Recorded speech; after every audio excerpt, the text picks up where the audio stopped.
wabarakatuh. Waalaikumsalam warahmatullahi wabarakatuh. Alhamdulillahi rabbil alamin. Wassalatu wassalamu ala asyrafil anbiya'i wal mursalin nabiyyina Muhammadin wa ala alihi wa sahbihi ajma'in. Allahumma 'allimna ma yanfa'una wanfa'na bima 'allamtana wa zidna 'ilman ya rabbal alamin. Allahumma inna nas'aluka 'ilman nafi'a wa rizqan thayyiban wa 'amalan mutaqabbala. Allahumma ya muqallibal qulub tsabbit qulubana 'ala dinik. Allahumma ya musarrifal qulub sarrif qulubana ila ta'atik. Amma ba'd. Jamaah ibu-ibu yang Allah muliakan, kita bersyukur kepada Allah Subhanahu wa taala atas karunia dan limpahan taufik serta hidayah kepada kita. Salawat serta salam semoga tetap tercurah kepada baginda suri tauladan dan nabi kita Muhammad sallallahu alaihi wasallam beserta para keluarganya, sahabatnya dan pengikutnya yang setia hingga akhir zaman. Alhamdulillah, ini adalah pertemuan untuk yang kedua kalinya Anda bisa bersua dengan jamaah ibu-ibu sekalian. Semoga Allah Subhanahu wa taala memberikan ibu-ibu sekalian pahala karena telah melangkahkan kaki dari rumah dalam rangka menghadiri kajian, di mana kajian atau menuntut ilmu adalah salah satu jalan pintas tercepat menuju surga. Sebagaimana Nabi SAW sabdakan, "Man salaka thariqan yaltamisu fihi 'ilman sahhalallahu bihi thariqan aw sahhalallahu lahu bihi thariqan ilal jannah." Barang siapa yang berjalan dalam rangka mencari ilmu, niscaya Allah akan mudahkan baginya langkah menuju surga. Pertanyaannya, mengapa Allah jadikan menuntut ilmu sebagai jalan pintas menuju surga? Bukankah banyak amalan-amalan yang mulia, seperti misalkan sholat? Mengapa Nabi tidak bersabda barang siapa yang sering sholat, dia cepat masuk surga? Atau barang siapa yang haji, barang siapa yang bersedekah? Namun Nabi sebutkan ilmu. Ada yang bisa menjawab? Karena dengan ilmu lebih memudahkan memahami agama. Masya Allah, mumtazah, barakallah. Ya, betul jawabannya. Karena dengan ilmu termasuk ijtihad juga. Ya, bisa juga. Karena dengan ilmu seorang tahu bagaimana cara sholat. Dengan ilmu seorang tahu bagaimana cara haji. Dengan ilmu seorang tahu bagaimana cara mencari nafkah yang halal dan memberikannya kepada yang halal juga. Cara ngambilnya halal, ya, diberikan kepada tempat yang halal juga. Dengan ilmu juga pintu-pintu kebaikan yang lain terbuka. Seandainya orang sholat selama 80 tahun tanpa ilmu, bagaimana maksudnya tanpa ilmu? Dia tidak tahu syarat-syaratnya, tidak tahu rukun-rukunnya, ya, sehingga sholatnya misalkan tidak tumakninah. Sholat zuhur 4 rakaat dia lakukan selama 1,5 menit misalnya, ya, 80 tahun dia sholat tidak diterima karena sholatnya terlalu cepat, seperti ayam lagi makan, ya, sangat cepat misalkan seperti itu. Seorang yang haji misalkan, tapi dia tidak belajar dulu fikih tentang haji. Di tengah haji misalkan dia berhubungan dengan istri, padahal berhubungan dilarang tatkala ihram, sehingga dia pulang haji tidak bayar dam dan lain sebagainya. Ini juga dapat merusak kesempurnaan hajinya dan seterusnya. Sehingga menuntut ilmu merupakan jalan pintas menuju surga dengan alasan itu. Baik, masyaallah, al-akhwat, ibu-ibu yang saya muliakan, tak terasa bulan Ramadan sisa beberapa hari lagi. Yang sebelumnya kita mengawali bulan Ramadan, tiba-tiba kita sudah berada di penghujung bulan Ramadan. Dan insya Allah malam ini masuk ke malam ke-27, yang mana malam ke-27 merupakan malam yang paling diharapkan terjadinya Lailatul Qadar. Lailatul Qadri khairum min alfi syahr. Lailatul Qadar lebih baik daripada 1000 bulan. Apa makna lebih baik dari 1000 bulan? Bukan Lailatul Qadar sama dengan 1000 bulan, namun Lailatul Qadar lebih baik dari 1000 bulan. Jadi segala amalan yang hamba lakukan di malam tersebut dikali lipatkan lebih dari 1000 bulan. Perlu dengan kata lebih, ya. harus digarisbawahi lebih.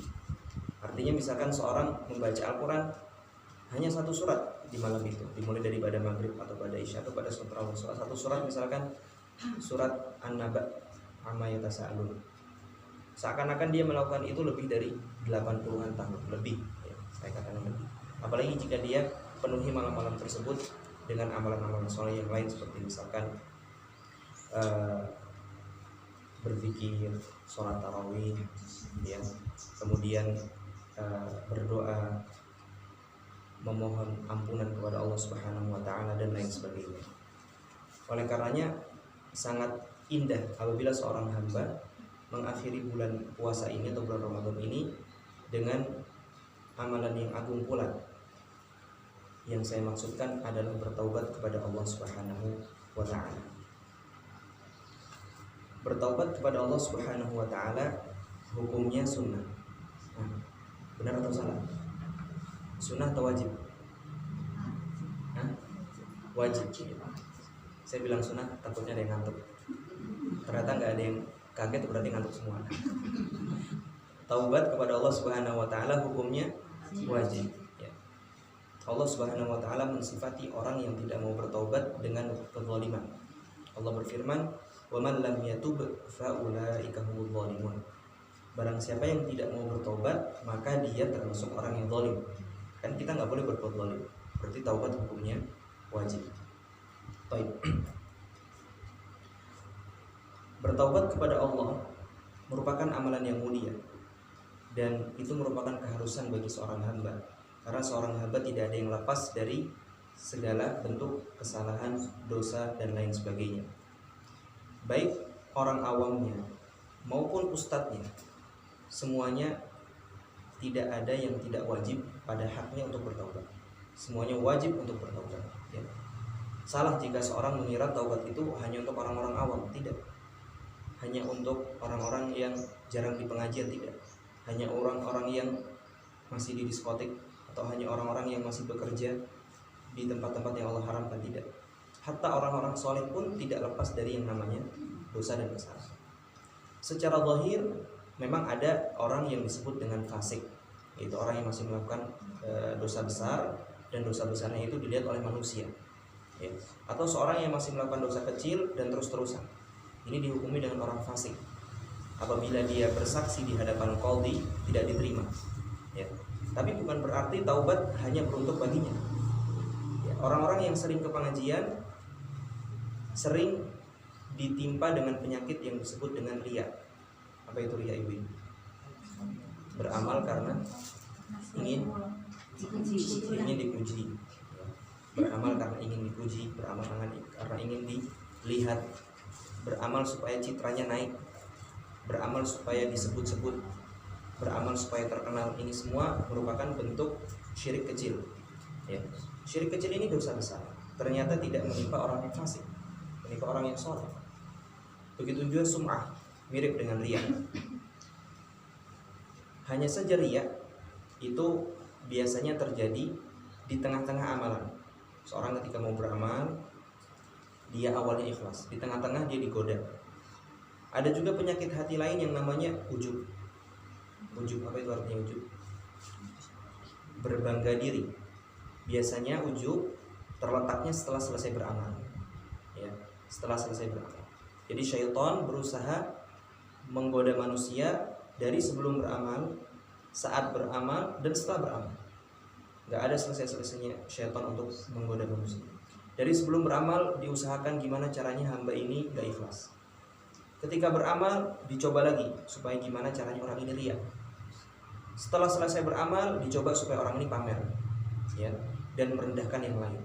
Dengan dia sering ke pengajian, dengan dia sering sholat berjamaah misalnya, dengan dia sering melakukan santunan dan lain sebagainya, dia ngerasa, oh fulan-fulanah nih gak pernah sholat berjamaah, oh fulan-fulanah nih gak pernah bersedekah, ya saya lihat kayaknya di kampung ini saya sendiri yang bersedekah, coba saya gak ada yang bersedekah. Seperti ini menimpa orang-orang yang soleh, menimpa orang-orang yang soleh. Oleh karenanya bertaubat tidak hanya berbicara atau wajib bagi orang-orang yang fasik secara zahir, namun hendaknya kita yang setelah Allah berikan taufik untuk melakukan amalan-amalan soleh juga tidak luput dari bertaubat. Oleh karenanya, setelah kita selesai sholat, apa yang kita baca zikirnya ibu-ibu? Setelah Assalamualaikum warahmatullahi wabarakatuh, Assalamualaikum warahmatullahi wabarakatuh, Astagfirullah, Astagfirullah. Coba apa artinya astagfirullah? Aku meminta ampunan kepada Allah. Itu kan mana taubat. Ternyata Nabi SAW mengajarkan kepada kita beristighfar setelah sholat, setelah amalan yang paling mulia, karena dia rukun kedua dalam Islam. Nabi mengajarkan supaya kita beristighfar. Untuk apa? Karena dalam sholat kita mikirnya bukan sholat, ya kan? Kita mikir arisan. Dalam sholat kita mikir, waduh itu tadi cucian belum dinyala, kompornya belum, ya kan? Ketika sebelum sholat tuh perkara banyak yang belum selesai dipikirkan. Setelah salam, selesai semua. Kayaknya setelah sholat, pas sholat itu kayaknya mikirin semua tuh jadi semua gitu. Luar biasa. Oleh karenanya Nabi mengajarkan kita untuk beristighfar. Astagfirullah, Astagfirullah, Astagfirullah. Bahkan Rasulullah SAW sebagai hamba yang number wahid, orang yang nomor satu, makhluk yang paling mulia, Rasul yang paling mulia, beliau bersabda sallallahu alaihi wasallam, ya ayyuhan nas tubu ilallahi wastaghfiruh fa inni atubu fil yaumi mi'ata marrah.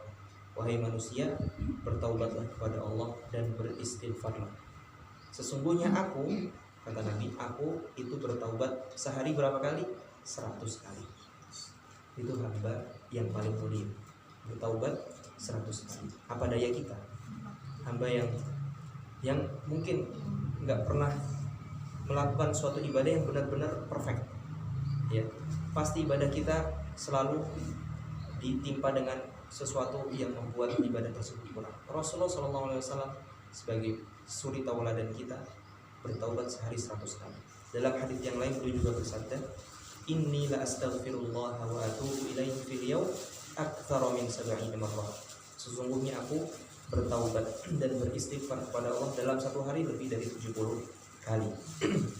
Dalam hadis yang masyhur, dalam hadis Aisyah, tatkala Nabi SAW sholat malam dan kakinya membengkak. Kakinya membengkak. Saking apa? Saking lamanya beliau berdiri. Aisyah bertanya kepada Rasulullah, wahai Rasulullah, bukankah engkau telah diampuni dosa yang telah lalu dan yang telah datang? Maksud Aisyah, kenapa engkau repot-repot sholat sampai kaki bengkak? Perhatikan apa jawaban Nabi SAW. Ala akunu abdan syakura. Salahkah aku jika aku ingin menjadi hamba yang bersyukur? Luar biasa. Rasulullah telah dijanjikan ampunan yang telah lalu maupun yang akan datang. Bersamaan dengan begitu beliau bertobat berapa kali dalam satu hari?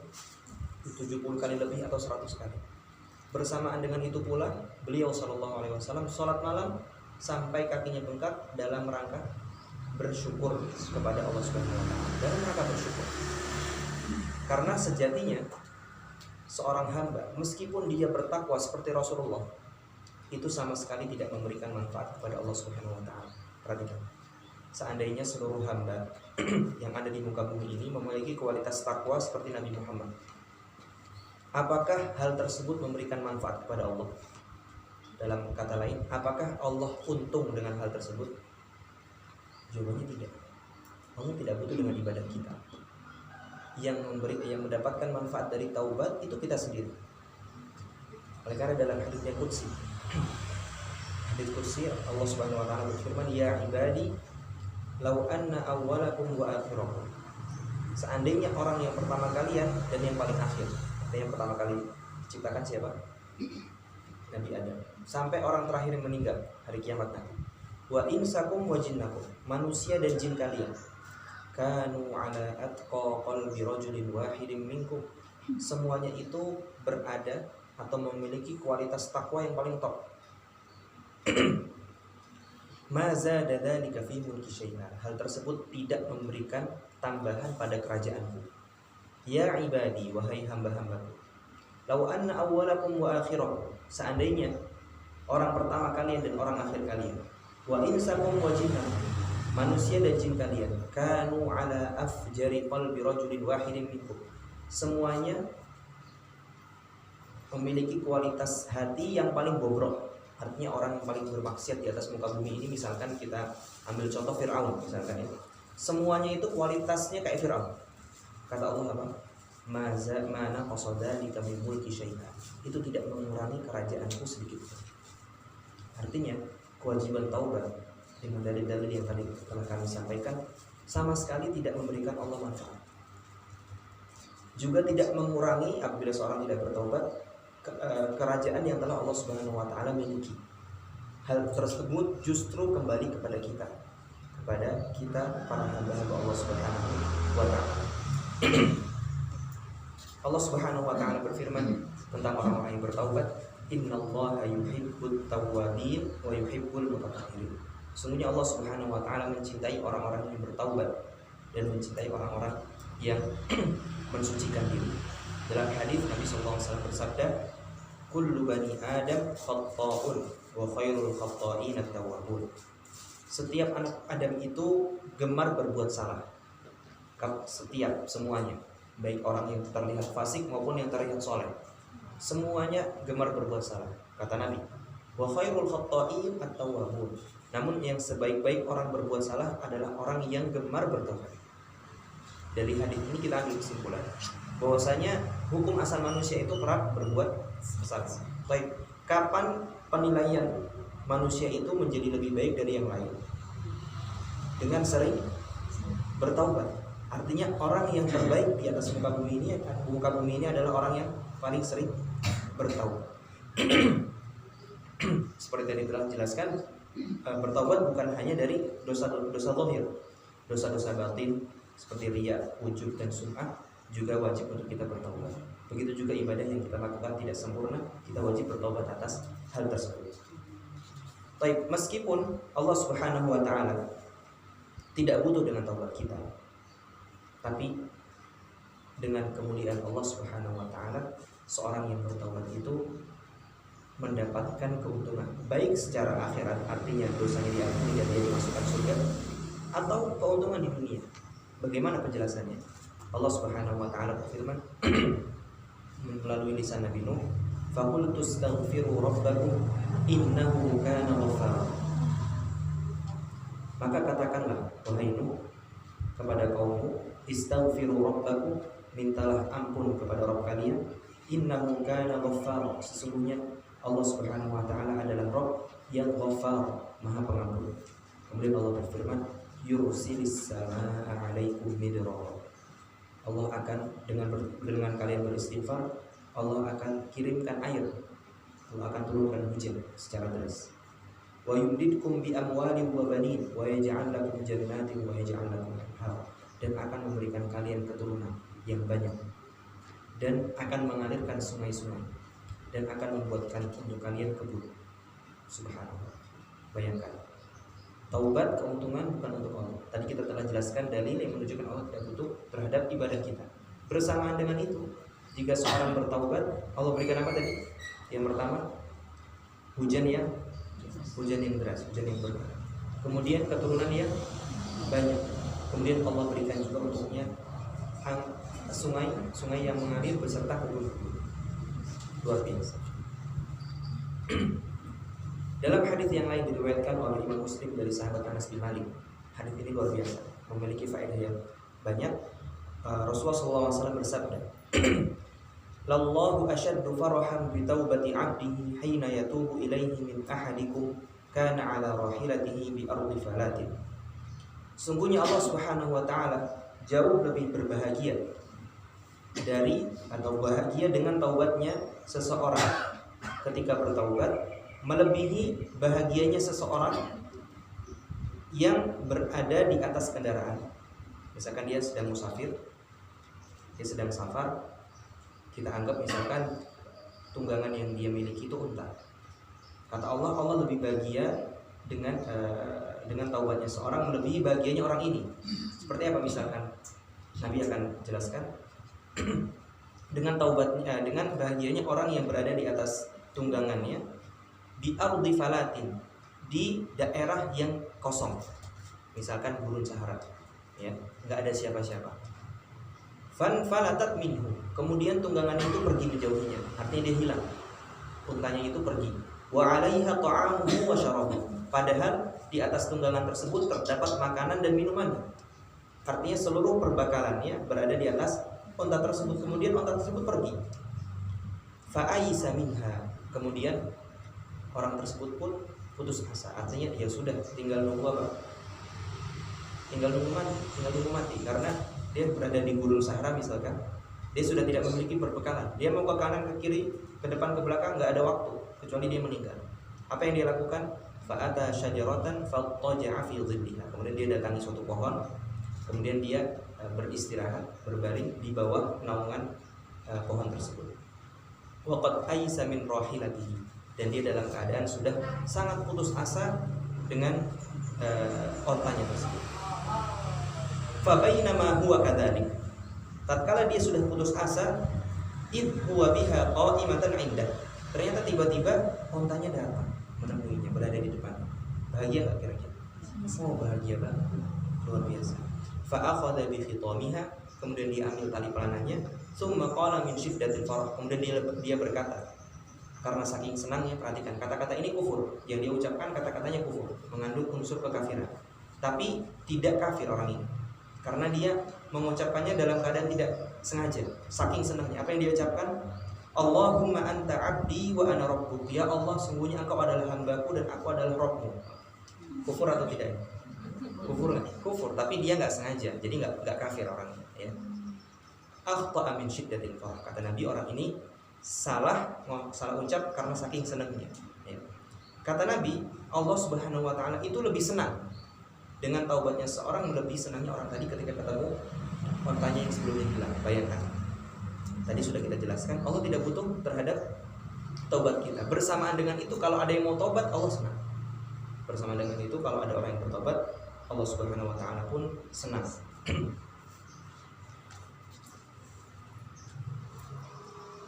Adapun taubat yang Allah Subhanahu wa taala perintahkan dalam Al-Qur'an adalah at-taubatun nasuh, yaitu taubat yang murni. Taubat yang murni. Apabila seorang melakukan at-taubatun nasuh atau taubat yang murni, maka dosa-dosa yang telah lalu pun akan diampuni oleh Allah Subhanahu wa taala. Adapun at-taubatun nasuh ini memiliki 5 syarat kurang lebih, ya. Memiliki 5 syarat. Syarat yang pertama, apabila seorang ingin diterima dari taubatnya, yang pertama adalah hendaknya taubatnya itu ikhlas karena Allah Subhanahu wa taala. Yang pertama, taubatnya harus ikhlas karena Allah Subhanahu wa taala. Bagaimana bentuk taubat yang tidak ikhlas? Misalkan dia taubat karena nggak enakan, misalkan, ya. Taubat karena nggak enakan. Misalkan dia nggak mau citra keluarganya buruk di hadapan masyarakat. Sebenarnya dia sebenarnya buruk, tapi karena nggak mau keluarga itu terkenal buruk karena sebab dia pun nggak melakukan maksiat tersebut. Tapi bukan karena Allah, karena apa? Karena manusia tadi. Berarti dia riya, ya. Atau seperti misalkan orang dijanjikan modal besar sama saudaranya apabila dia mau meninggalkan kerjaannya di bank, misalnya. Kamu keluar dari bank biar saya modalin. Dia udah tahu kerja di bank, ya, nafkahnya itu dari riba, ya. Tapi dia nggak mau meninggal karena dia masih imannya kurang kuat. Dia masih merasa kalau saya nggak kerja di sini, rezeki dari mana, gitu, misalkan. Kemudian saudaranya kenal, tahu kamu keluar, saya modalin, gitu. Sebab ada yang modalin, dia berani keluar, ya. Misalkan seperti itu. Meskipun perbuatan saudaranya itu boleh, kita boleh, misalkan kita punya rezeki lebih, kamu keluar, saya modalin. Ya, keluar saya modalin, gak apa-apa, memotivasi dia untuk meninggalkan kemaksiatan. Awalnya dia nggak ikhlas, nanti lama-lama dia ikhlas. Tapi awal taubat yang dia nggak ikhlas ini tidak boleh, ya. Tapi kita boleh nggak melakukan yang dilakukan orang tadi? Kalau kita punya rezeki banyak, memberikan modal, boleh. Apa tidak? Itu sedekah, ya, amalan yang mulia. Baik, itu syarat yang pertama. Syarat yang kedua, hendaknya dia menyesali perbuatan dosanya. Justru syarat yang kedua ini adalah syarat yang paling utama, yaitu menyesal. Tidak dikatakan orang yang bertaubat apabila dia tidak menyesali perbuatannya. Menyesali, ya. Karena dengan menyesal timbul taubat, ya. Seorang yang tidak menyesal tidak akan bertaubat. Baik, syarat yang ketiga, hendaknya dia meninggalkan kemaksiatannya segera. Meninggalkan kemaksiatannya secara segera. Maka salah ketika orang yang mengatakan saya mau tobatlah besok. Kenapa salah? Karena nggak segera ya. Saya tobatlah tunggu umur 50 itu misalkan. Dia kalau masih hidup ya. Kalau sampai 50 ya. Saya tobat, saya nanti aja lah ikut pengajiannya gitu. Atau biarin cucu saya aja lah yang jadi orang soleh gitu. Emang orang soleh nggak kewajiban. Jadi orang soleh kan kewajiban semua orang. Taib. Jadi dia harus segera. Taib. Meninggalkan kemaksiatan segera. Dia juga mengharuskan seorang hamba untuk meninggalkan segala sebab yang membuatnya masih berada dalam kemaksiatan tersebut. Misal, dia memiliki tetangga yang buruk atau kondisi masyarakat yang buruk. Dia kalau masih di situ, maksiatnya jalan terus. Judi tiap malam, minum khamr misalkan. Ya, hilang-hilangan, nggak di rumah, keluarganya ditelantarkan, dia mencari nafkah misalkan, dan lain sebagainya. Ya, karena faktor tetangganya semuanya masih begitu. Jadi satu kampung demikian. Wajib bagi dia untuk hijrah. Dia pindah ke desa sebelah atau desa yang nggak jauh untuk mencari komunitas yang soleh. Ya, komunitas yang membuat dia itu semakin ingat kepada Allah Subhanahu Wa Taala. Komunitas yang semakin hari ketakwaannya semakin bertambah. Ya, wajib dia. Kalau dia belum meninggalkan sebab-sebab kemaksiatan, dia belum memenuhi syarat yang ketiga. Jelas ya ibu ya. Taib. Jika kemaksiatannya itu berkaitan dengan hak manusia, apa maksudnya? Misalkan dia pernah mencuri, kemudian orang yang dicuri itu atau dia belum meminta kehalalan darinya atau barangnya belum dikembalikan, ya, maka bagaimana hukumnya? Apakah cukup bertobat kepada Allah atau harus dikembalikan? Harus dikembalikan. Baik, mumtaz, masya Allah, harus dikembalikan. Perhatikan, ada ucapan yang sangat luar biasa dari ulama yang namanya Syekh Muhammad bin Shalih Al-Utsaimin. Perhatikan, saya bacakan nas bahasa Arabnya, kemudian saya terjemahkan. Beliau mengatakan, wa idza kanatil ma'siyatu fima yata'allaqu bi huquqil khalqi lam tasihhat taubatu minha hatta yatakhallasa min tilkal huquq. Apabila kemaksiatannya berkaitan dengan hak-hak manusia, maka taubatnya tidak sah sampai dia mengembalikan hak-hak. Fa in kanat ma'siyatuhu bi akhdhi malin lil ghairi aw jahdi lam tasihha taubatuhu hatta yu'addi al-mala ila sahibi. Apabila kemaksiatannya itu dengan mengambil harta orang lain atau mengingkari, apa maksudnya mengingkari? Misalkan dia ngambil harta punya orang lain, pas di hadapan qadhi, orang yang diambil harta itu bilang itu harta saya, tapi yang ngambil itu enggak, ini harta saya, ini sekarang sama saya, kamu nggak punya bukti, padahal itu aslinya harta si A misalkan. Nah, dengan dia mengingkari tersebut, maka qadhi menetapkan hukum mau enggak punya dia, karena hartanya lagi sama dia, kamu nggak punya bukti, padahal ini aslinya punya A. Nah, berarti dia mengingkari kan? Kata Syekh Utsaimin, lam tasihha taubatu, enggak sah taubatnya hatta yu'addiyal mala ila sahibi, sampai dia kembalikan harta tersebut kepada pemiliknya. Maksud mengembalikan itu bisa dengan mengembalikan barangnya, atau dia minta kehalalan. Dia datang gitu, saya aslinya mau mengembalikan, saya sudah bertobat kepada Allah, tapi qadarullah saya sekarang jatuh miskin, saya nggak bisa lagi mengembalikan. Mau nggak kamu menghalalkan apa yang telah saya ambil dulu? Kemudian apabila orang bilang baik, saya halalkan, itu juga sudah cukup, ya. Tapi kalau orang tersebut tidak mau menghalalkan, hak dia, ya, berarti kita harus, atau orang yang mengambil harus berusaha untuk mengembalikan, karena itu masih utang. Kata beliau, in kana hayyan, harus dikembalikan kepada orangnya apabila orangnya masih hidup. Dan kalau sudah mati, au ila warathatihi in kana mayyitan, atau dikembalikan kepada ahli warisnya apabila orangnya sudah meninggal. Nah, baik, bagus nih perinciannya. Jadi pertama kita tahu apabila taubatnya berkaitan dengan hak manusia, kita harus kembalikan, ya, harus kembalikan. Apabila orangnya masih hidup, kalau sudah mati, kembalikan ke siapa? Ahli warisnya. Fa in lam yakun lahu warathah, kalau dia nggak punya ahli waris, semua ahli warisnya juga sudah meninggal, atau dia nggak punya ahli waris, ada ila baitil mal, dia kembalikan ke baitul mal. Saya rasa di Indonesia tidak ada baitul mal. Tapi kalau ada, kembalikan ke Baitul Mal. Jadi Baitul Mal itu seperti kumpulan harta kaum muslimin dari banyak sisi, ya, dari banyak sisi. Perinciannya lebar, ada di buku-buku fikih. Baik, ala kulli hal. Kemudian beliau mengatakan, wa in kana la yadri man sahibul mal tasaddaqa bihi lahu wallahu subhanahu ya'lam bi. Tapi misalkan dia mengambil suatu barang yang barangnya itu yang diambil random. Dia nggak tahu nih barang siapa. Misalkan dia pernah nyuri sendal di masjid habis Jumatan. Ya kan? Sendal yang mahal lagi. Saya pernah kehilangan. Kemudian dia bertaubat. Gimana dong? Dia nggak mungkin ngumumin di masjid atau dijabarin satu-satu jamaah masjid. Jamaah masjidnya besar, nggak mungkin. Dia nggak tahu nih sendal siapa. Ya, apalagi masjid pinggir jalan, ya, yang jamaahnya ganti-ganti. Kata beliau, wa in kana la yadri man sahibul mal tasaddaqa bihi. Apabila dia nggak tahu siapa pemilik hartanya, dia bersedekah dengan nih. Artinya, misalkan senilai. Sendalnya harganya 200.000, dia bersedekah senilai 200.000. Bihi, ya, dengan itu mengatasnamakan siapa? Meniatkan bahwa saya sedekah ini yang akan mengambil pahalanya siapa? Pemilik sendal. Wallahu subhanahu ya'lamu bi. Allah subhanahu wa ta'ala akan mengetahuinya, karena Allah mengetahui apa yang dalam hati, tergantung niat. Baik. Ini berkaitan dengan hak muslim yang berupa barang. Tapi kalau menggibahi, ini kan juga hak muslim kan? Bagaimana? Beliau mengatakan, wa in kanat ma'siyatuhu bi ghaibati muslimin wajib an yastahillahu min dzalik.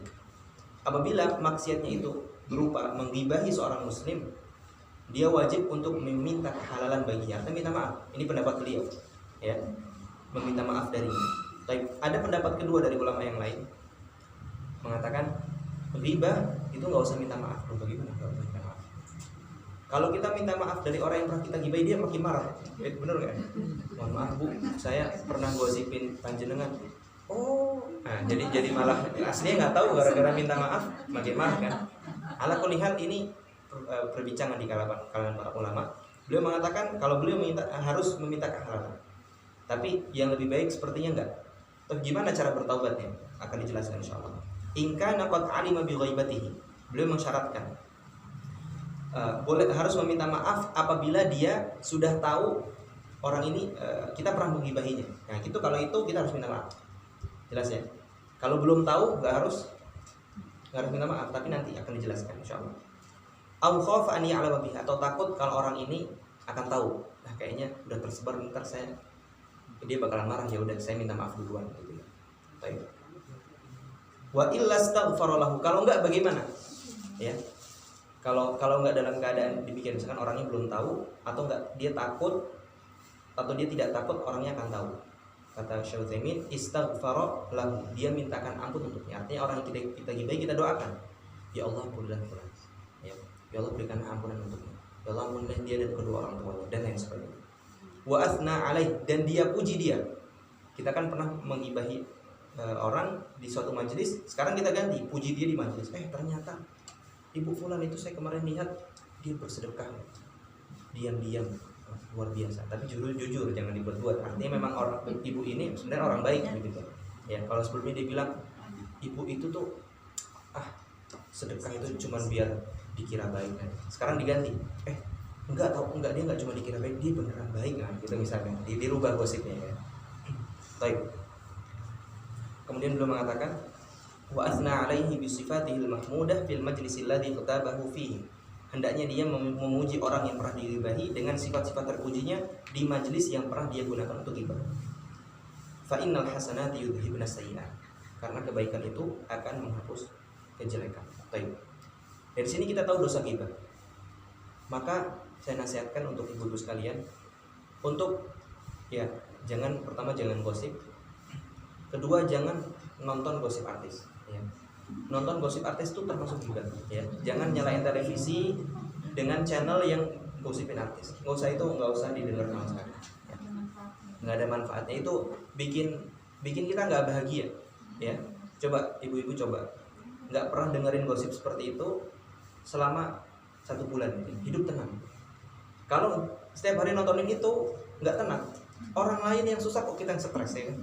Iya kan? Ada apa orang-orang itu misalkan gini dan begitu, itu kenapa? Itu urusan dia, ya kan, urusan dia.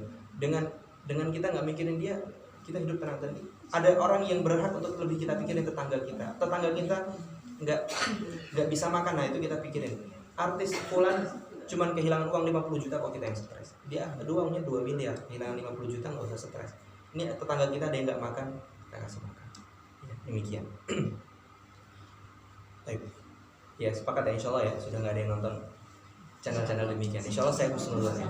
Yang kan, insya Allah semuanya sudah tidak menonton demikian. Kalau ada yang masih menonton, insya Allah mulai hari ini karena temanya taubat berarti sudah ditutup. Sudah taubat ya. Baik. Kemudian ada permasalahan. Buka di jam berapa ya? Sebentar lagi insya Allah. Masih lama. Insya Allah bentar lagi. Tadi kita sebutkan baru 3 syarat ya. Yang pertama ikhlas, kedua menyesal, kemudian yang ketiga meninggalkan taubat segera.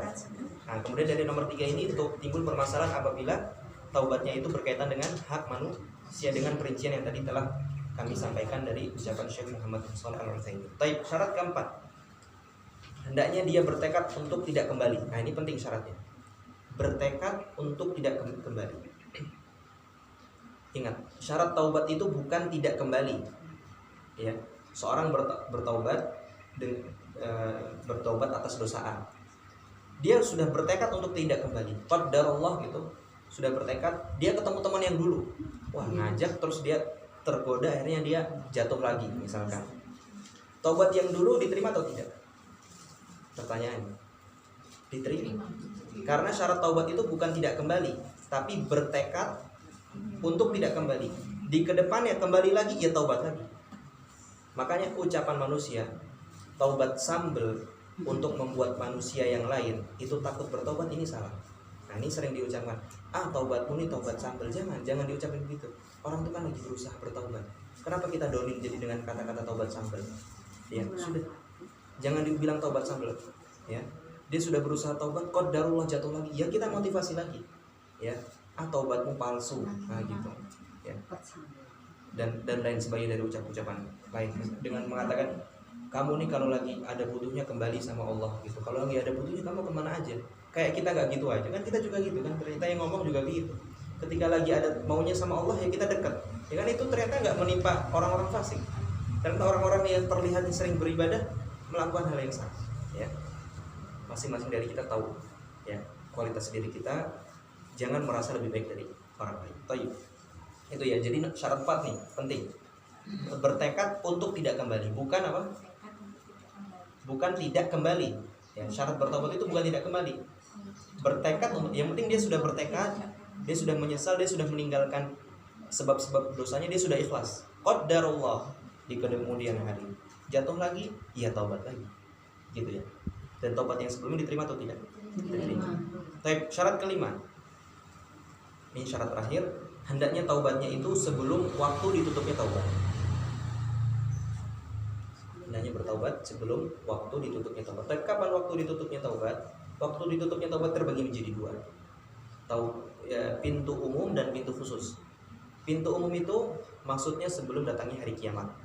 Artinya kalau orang ya sudah melihat matahari terbit dari timur, matahari terbit dari barat, matahari terbit dari barat, kemudian dia taubat, sah nggak taubat?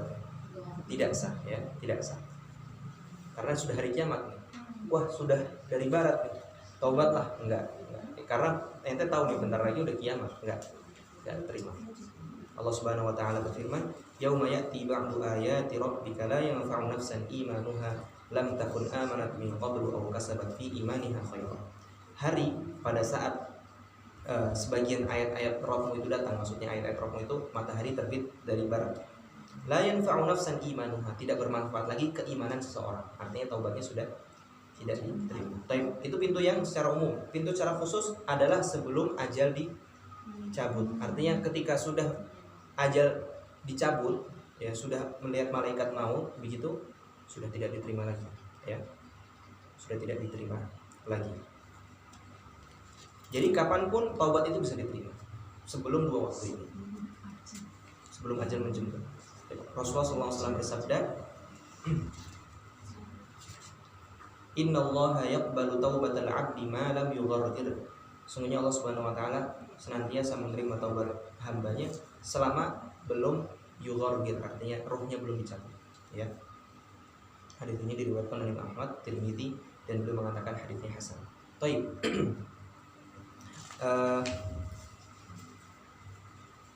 Tadi berkaitan dengan sudah 5 ya. Sudah 5 syarat taubat. Baik. Adakah dosa yang tidak diampuni? Atau semua dosa itu diampuni? Adakah dosa yang tidak diampuni? Maksudnya ada nggak orang yang taubat itu tidak terima taubat? Atau semua dosa itu bisa diampuni? Yang mana? Tidak diampuni, ada yang tidak diampuni. Seperti apa? Seperti syirik. Terus? Jawabannya diperinci. Apabila bertaubat, ya, apabila bertaubat selama masih hidup, semua dosa itu diampuni, hatta syirik. Umar bin Khattab pernah nyembah patung atau tidak? Berarti dia pernah syirik kan? Kemudian dia bertaubat langsung jadi orang nomor 2 setelah Abu Bakar. Kapan syirik tidak diampuni? Ketika dia tidak bertaubat. Dia meninggal dalam keadaan nyembah patung. Itu syirik. Menyembah dalam keadaan minta di kuburan wali, ini syirik. Ya. Meninggal dalam keadaan nyembelih kerbau untuk Nyi Roro Kidul, nah ini syirik. Kalau dia nggak bertaubat, tidak diampuni oleh Allah Subhanahu wa taala. Allah berfirman, "Innallaha la yaghfiru ay yushraka bihi wa yaghfiru ma duna dzalika liman yasha." Sungguhnya Allah tidak mengampuni dosa kesyirikan dan mengampuni dosa selain kesyirikan bagi siapa yang Dia kehendaki. Nah, ayat ini menunjukkan ternyata dosa selain kesyirikan bisa diampuni tanpa bertaubat. Tapi bukan berarti kita tenang, bukan.